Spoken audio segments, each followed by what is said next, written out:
नमस्कार सर्वेदসকল राज्यर सरकारी कर्मचारीসকলৰ ग्रेड पेर एरियार टका आदाय मार्च माहर दरमहा और पेन्शनारসকলৰ बर्धित 4% डिएर एरियार टकार ऊपर तीनिटा गुरुत्वपूर्ण खबर এই ভিডিওটোৰ জৰিয়তে লৈ আহিছো।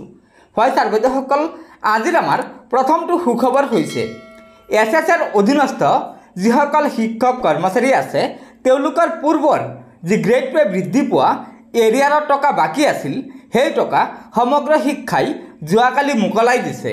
হয় सर्वेदসকল এছএছৰ অধীনস্থ শিক্ষক কৰ্মচাৰীসকলৰ গ্ৰেড পে ৭,৪০০ টকা বৃদ্ধি পোৱাত তেওঁলোকে এৰিয়াৰ টকা পূৰ্বতে ৫০% পাইছিল আৰু ৫০% এৰিয়াৰ টকা বাকি আছিল সেই টকা যোৱাকালি সমগ্ৰ শিক্ষা অসমে ৰাজ্যৰ শিক্ষক কৰ্মচাৰীসকলৰ একাউণ্টত মুকলাই দিছে। सर्वेदসকল আজিৰ আমাৰ দ্বিতীয়টো গুৰুত্বপূৰ্ণ খবৰ হৈছে ৰাজ্যৰ চৰকাৰী কৰ্মচাৰীসকলৰ মাৰ্চ মাহৰ দৰমহাৰ ওপৰত। হয় सर्वेदসকল এইবাৰ চৰকাৰী কৰ্মচাৰীসকলে এপ্ৰিল মাহৰ ৮ তাৰিখৰ পিছতহে মাৰ্চ মাহৰ দৰমহা লাভ কৰিবলৈ সক্ষম হ'ব। কিয়নো এয়া চাওক যোৱাকালি অসম চৰকাৰৰ বিত্ত বিভাগে এই ডব্লিউটি মেছেজৰ জৰিয়তে জনাইছে যে চৰকাৰী কৰ্মচাৰী আৰু পেঞ্চনাৰসকলৰ মাৰ্চ মাহৰ দৰমহাৰ বিল 2 এপ্ৰিল অৰ্থাৎ যোৱাকালিৰ পৰা 5 তাৰিখৰ ভিতৰত অৰ্থাৎ 5 এপ্ৰিলৰ ভিতৰত সকলো বিভাগৰ মুৰব্বীসকলক অৰ্থাৎ ডিডিঅ'সকলক জমা ল'বলৈ নিৰ্দেশ দিছে আৰু 5 এপ্ৰিলৰ পৰা 8 এপ্ৰিলৰ ভিতৰত ট্ৰেজাৰী অফিচসমূহত এই দৰমহাৰ বিলসমূহ জমা দিবলৈ ডিডিঅ'সকলক নিৰ্দেশ দিছে। আনহাতে ট্ৰেজাৰী অফিচসমূহক 8 এপ্ৰিলৰ পিছতহে চৰকাৰী কৰ্মচাৰী আৰু পেঞ্চনাৰসকলৰ দৰমহাৰ বিলসমূহ পাছ কৰি দিবলৈ বিত্ত বিভাগে নিৰ্দেশ দিছে। অৰ্থাৎ আমাৰ ৰাজ্যৰ চৰকাৰী কৰ্মচাৰীসকলে এইবাৰ মাৰ্চ মাহৰ দৰমহা 8 এপ্ৰিলৰ পিছতহে লাভ কৰিবলৈ সক্ষম হ'ব। सर्वेदসকল আজিৰ আমাৰ আন এটা গুৰুত্বপূৰ্ণ খবৰ হৈছে পেঞ্চনাৰসকলৰ 4% ডিএৰ বকেয়াৰ ওপৰত।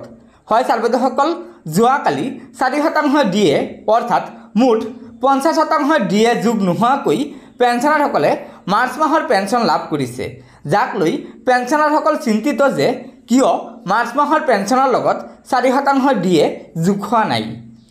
আপোনালোকক জনাব বিচাৰিছোঁ যে যোৱাকালি অৰ্থাৎ 2/4/2024 তাৰিখে অসম চৰকাৰৰ বিত্ত বিভাগে এই ডব্লিউটি মেছেজৰ জৰিয়তে ট্ৰেজাৰী অফিচসমূহক নিৰ্দেশ দি কৈছে যে 8 এপ্ৰিলৰ পিছতহে চৰকাৰী কৰ্মচাৰী আৰু পেঞ্চনাৰসকলৰ দৰমহাৰ বিলসমূহ পাছ কৰি দিব লাগে।